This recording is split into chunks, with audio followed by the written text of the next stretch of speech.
avec dans cette demi-finale Vokalova, la tchèque, vous l'avez vu, Yumi Tanaka, une japonaise, voici une jamaïcaine, et attention, elle sera parmi les grandes favorites de cette course. Jannik Brown, qui a un record en 13,29 réalisé cette saison. Claudia Sicard, la polonaise, 13,57. En fait, elles ont toutes quasiment leur meilleure performance saison réalisée. Enfin le record, hein, sauf une, Alicia Barrett, 13,46 sous la britannique, deuxième française donc avec Ilionice Guillaume. Alors 13,32 pour elle, elle est tout à fait en mesure de passer également.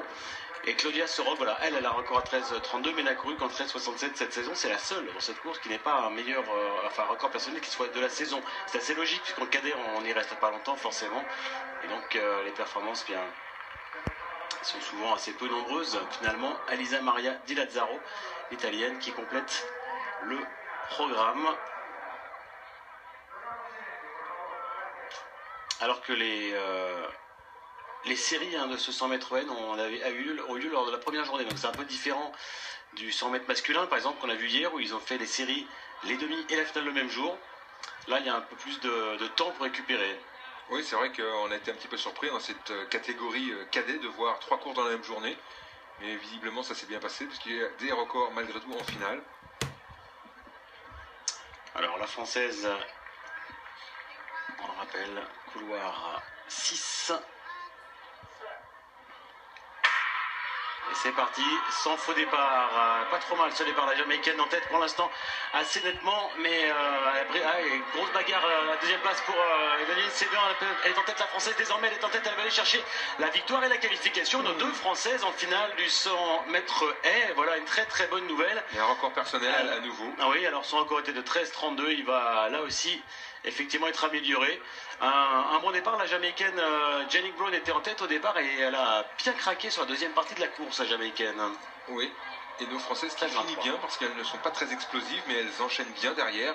13,23, donc record personnel, battu. Et voilà une très belle performance, nos deux françaises qui battent le record dans ces demi-finales et qui se qualifient directement en finale. On voit le départ avec la jamaïcaine qui part très très vite. Oui, mais encore une fois, c'est un problème de gabarit. Vous voyez que c'est la plus petite, donc très explosive, très puissante au niveau des cuisses et des fessiers.